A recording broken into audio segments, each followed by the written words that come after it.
Hey, it's James Mulvany here, founder of Radio.co. Today we're here at the Royal College of Physicians in central London, and I'm about to give a little talk, which is really exciting. Hello, I'm John Revell here at the Radio Academy event in London.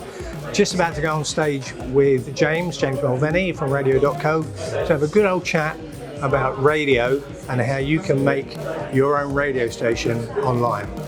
So let's head downstairs, because I'm on in 10 minutes, and get set up for the talk. Thanks for checking out Radio.co on YouTube. If you want to see more kit reviews, live webinars and handy broadcasting tips, then give us a thumbs up, hit subscribe and click the bell icon.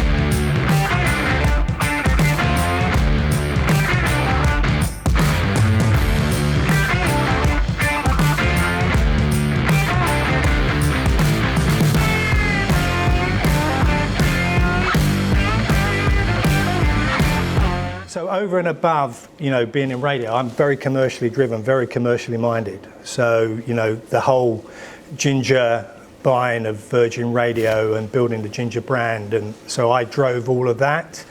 I created a London Blues Festival, which I sold to Live Nation. So I'm kind of very focused on the commercial aspect of radio.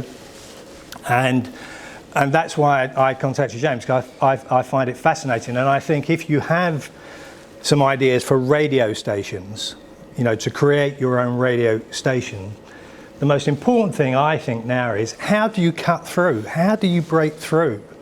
Because you've got the big players, we know it's dominated by 2 or 3 big players that have massive budgets. They can hire all the talent, and it is about the talent. Especially if you're a music radio station, it is about the talent. So how do you cut through? How do you break through all that noise to get your little radio station heard? And if I had the answer to that, I'd be a very rich man. I wondered what your view, a bit of a double-edged question, I wondered what your view is on the sort of license structure, and do you have any thoughts about how that might sort of be reshaped a little bit in the forthcoming media bill? Yeah, it's interesting. Licensing is one of these things that it's one of the first questions we get asked constantly when people are thinking about starting a radio station. And it's not always, the answer's in the UK, it's relatively straightforward. You can go and get, especially if you're online only, you can get a small webcaster license, I think they're called, from PPL, and PRS have a very similar thing. Not particularly expensive, it costs you a few £100 a year. And again, you can sign up and you can get access to those licenses very straightforward. It's a case of just go on the website, you register, you tell them your website address, what sort of content you're going to be broadcasting, etc. And you pay with your credit card or whatever. So it's quite straightforward. I think the struggles are when, if you want to take things to the next level, and perhaps you want to take it, so you've got a terrestrial broadcast, whether that be on DAB or FM, makes licensing a bit more complicated. And also, we find for people who are just coming into the industry, and they've perhaps got an idea. So, for example, with some of the brand examples I gave at the end, they're not necessarily radio stations. They might have some involvement in music, but they don't understand licensing. So it's quite often, a kind of a learning curve in that case. And I think we've definitely, we've had conversations with PRS and PPL in the past. I think our view is it would be good to get a package together where we could kind of bundle that in as part of our services. I've got a question about, I have an idea of a radio station called The Mentals. I actually have ADHD, so it'd be a bloody nightmare for me to organise. But I music of all kinds of things. Sorry, this is completely inappropriate, I apologise, but I think the idea is a good one, because mental health, whenever you talk about it with anyone, there's always stuff going on. Absolutely. Whether you have the mentals 24 hours a day, whether we tolerate that, I don't know. But is that something that could fly, do you think, if that's the right expression? I think so. I think, the good thing about running your online radio station is that you can be super specific on who you target and how you market it. And again, I think one of the things I've observed, we've got about 5,000 stations currently running on our platform, and the difference between stations that do well and pull in an audience, and it doesn't matter if they're niche, it doesn't matter if they're just targeting a really specific demographic, is the ones that do well are the ones that have got a good marketing strategy in place. So they're thinking about social media, they're thinking about what content they're going to be writing and posting on the website. And if you're backing it up with a good content strategy and stuff that's kind of going on, with your online marketing, not just what's being broadcast on air. And again, that could just be taking stuff that's been broadcast and packaging it up in a different way. It might be that you're doing an interview with someone, you're having that transcribed and you're posting it as a blog post. But that will greatly increase your discoverability, and your web presence effectively. Thank you. Yes? Do you mind if I ask about figures? Like, what's success in that world? That's a good question. I don't know. It depends, doesn't it? It depends on for example, without giving any away, we've got some clients who will get hundreds of listeners a week. We've got some which will get tens of thousands a week. We've got some that get millions a week. It just depends on the scale of the audience at hand, how well they're doing at reaching that audience. And the examples at the end, a lot of those brands, so for example, AC Milan, Cafe Mambo, they've already got audiences. They've got an actively engaged crowd of people who are following their brands. So if they launch a radio station, they've got, effectively a platform to promote it on, whether that be on their, marketing email lists or reaching out on social media. And again, it's just about reminding that audience to constantly tune in. It's all very well just launching a radio station, but you've got to have a follow-up strategy. Got lots of hands going up now, which is good. Yes? You're talking about being interested in the commercial. Where's the money? Go on. Yeah. Go on, John. No, yeah.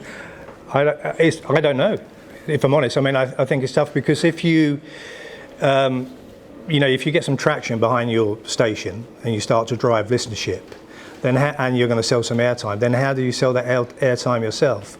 All the big guys, they have sales teams and departments to do that. Or, you can farm it out, but you've got to get to a point, haven't you, where you've got a substantial enough audience to drive that revenue. So either you're creating programming that is sufficiently different enough that's going to stand out from everything else, which is pretty tough, really, considering what's out there at the moment. So you have to either be so focused and niche on what your programming is and what your content and your output is that you're going to attract an audience. But is that audience going to be sufficiently big enough to drive revenue? And I think that's the conundrum that we kind of talk about quite a lot. Yeah, isn't it? and again, I think traditional monetization models of playing 30-second spot ads isn't necessarily the way forward for everyone. We've got lots of clients who have seen success raising money in other ways. So it might be that they've got paywalled content. They're using, again, this is quite common in podcasting now. Lots of podcasters have got some really substantial followings who will quite happily pay for access without advertising or access first or whatever it might be, or extended content. Again, tied in with different business models, whether they're sort of selling some kind of content, selling out memberships, it could be even selling things like merchandise.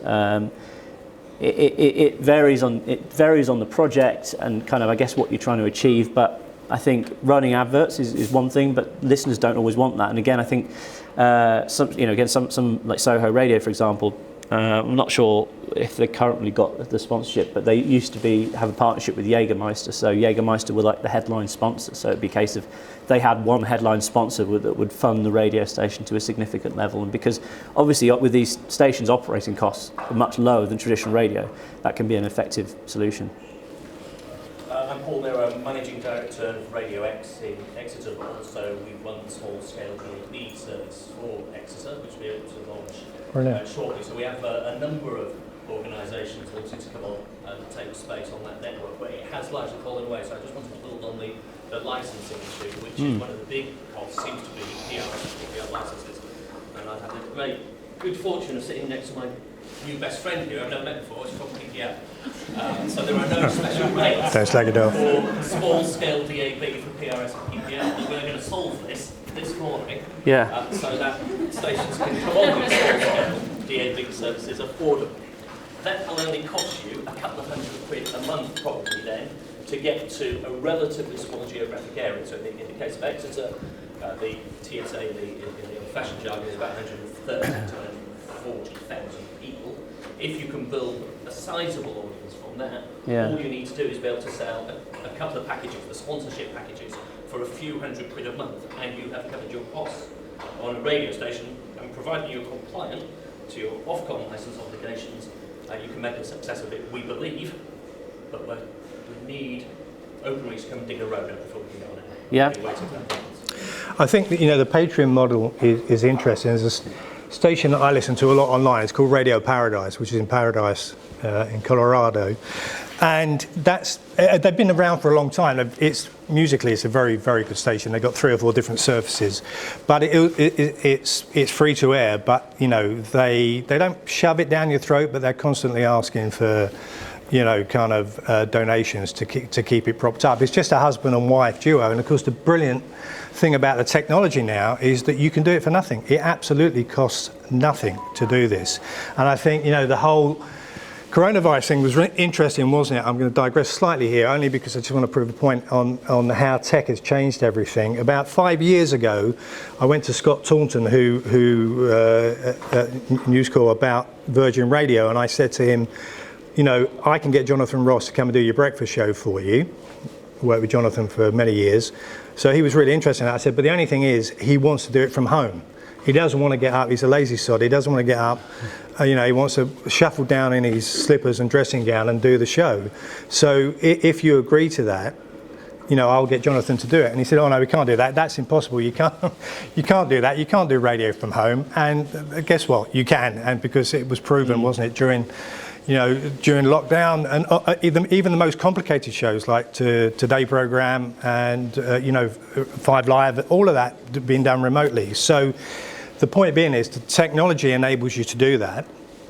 Going back to the revenue streams, I think the only thing where you can really drive revenue on these smaller stations is to create sufficient content that is so compelling that people will pay for that. And another example of that is Danny Baker. So I guess most of you know who Danny Baker is.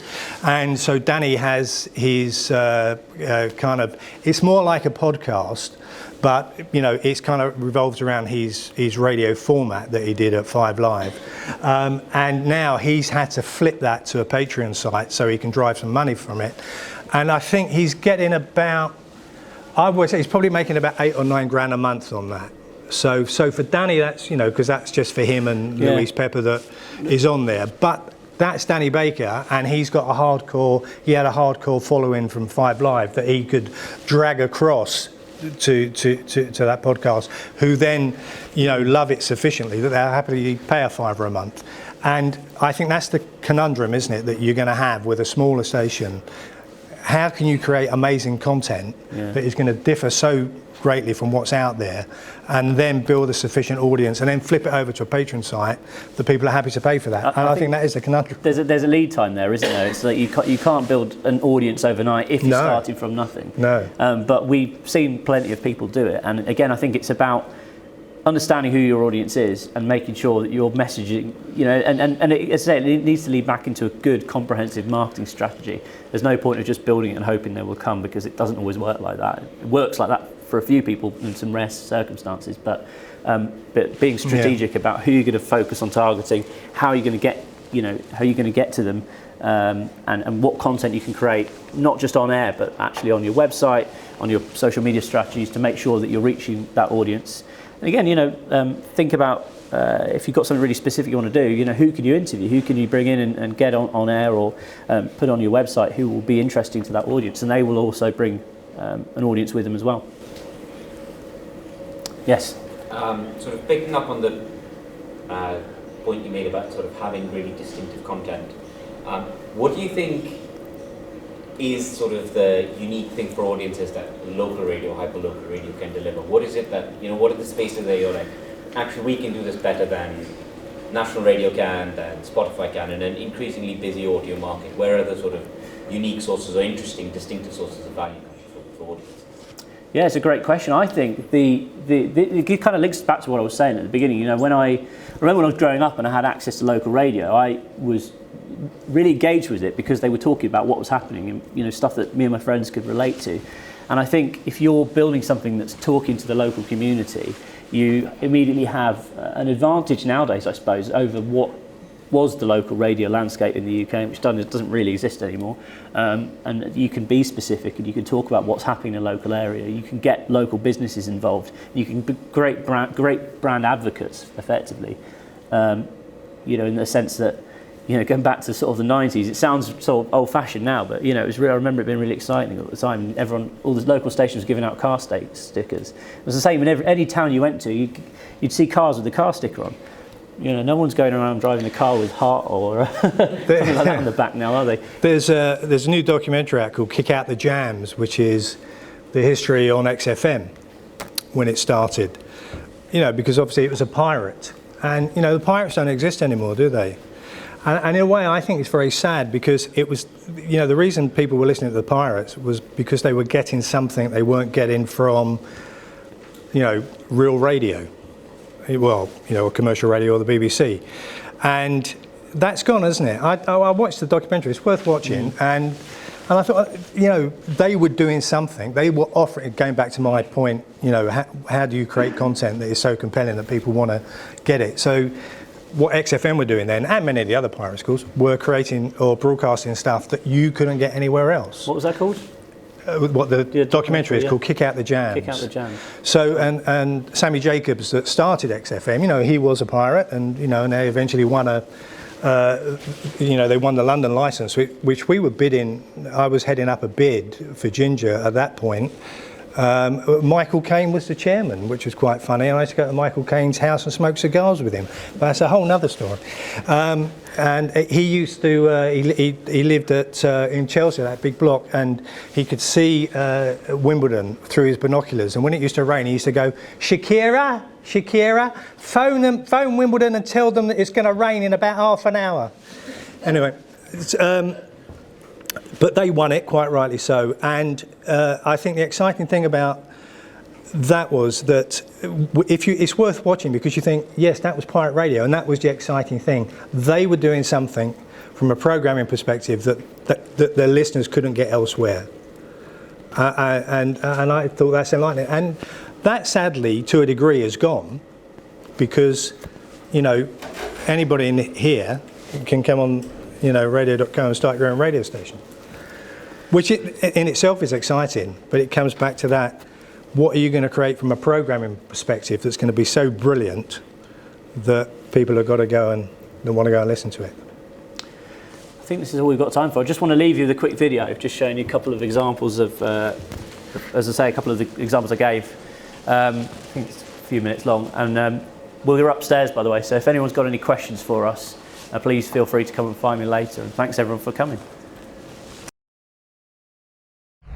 Hey Alexa, launch Shady Pines Radio. Playing Shady Pines Radio.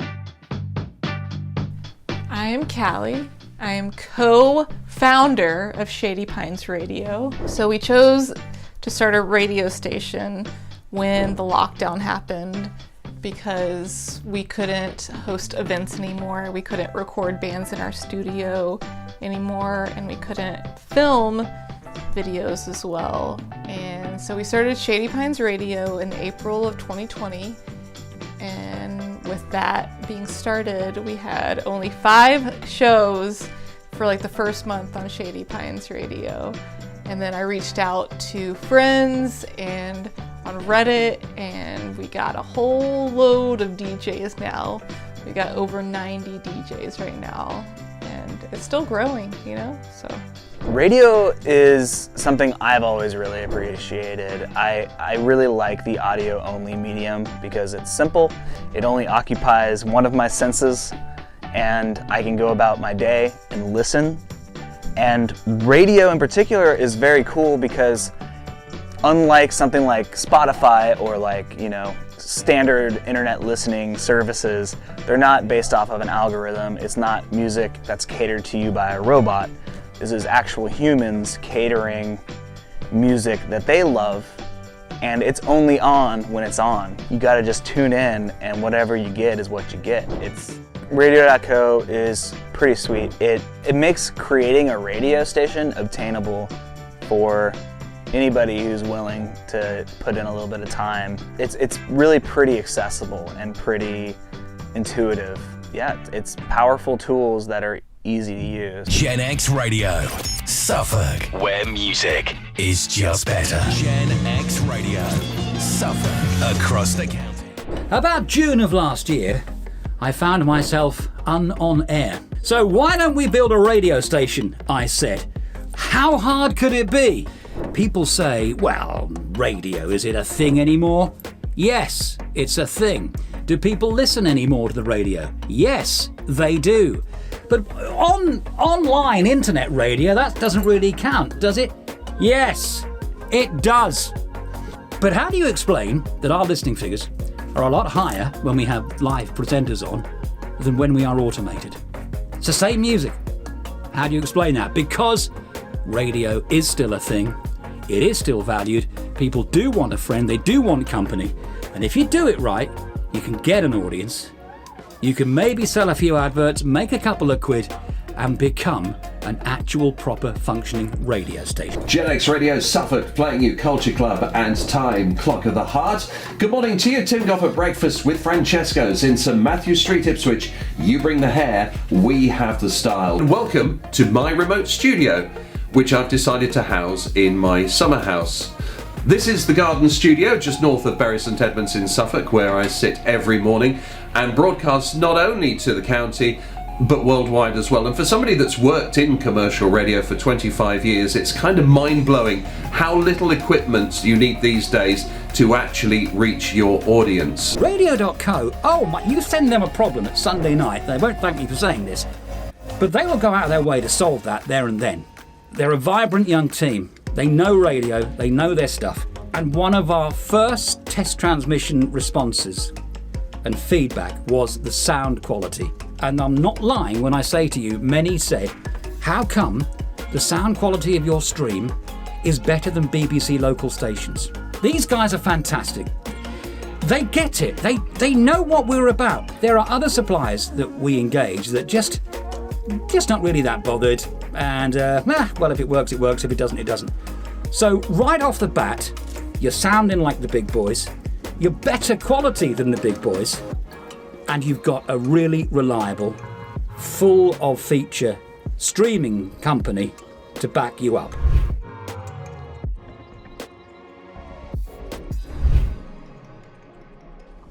And just before you go, how would you like to launch your very own online radio station?